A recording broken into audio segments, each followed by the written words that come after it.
नाजरीन, आपको बताते चलें, दीपालपुर में पुलिस की मनशियात फरोशों के खिलाफ कार्रवाइयाँ जारी। थाना सदर के दबंग SHO फरख शहजाद ने पुलिस टीम के हमरा कार्रवाई करते हुए मुल्जिमान से भारी मिकदार में शराब, चालू भट्टी और चर्स बरामद करके मुल्जिमान को गिरफ्तार कर लिया। नाजरीन, आपको तफसीलात से आगाह करते चलें, दीपालपुर थाना सदर पुलिस की ईद की आमद से कबल मनशियात फरोशों के खिलाफ कामयाब कार्रवाई।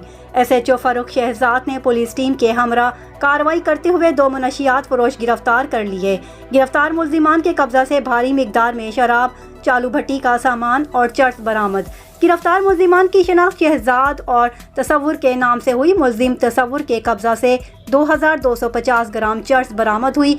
शहजाद के कब्जा से चालू भट्टी का सामान, 80 लीटर देसी शराब और 3 ड्रम लाबन बरामद हुई। पुलिस ने मुल्जिमान के खिलाफ अलग अलग मुकदमात दर्ज कर लिए। हमें रिपोर्ट की है हमारे ब्यूरो चीफ पंजाब चौधरी मुजाहिद महमूद ने।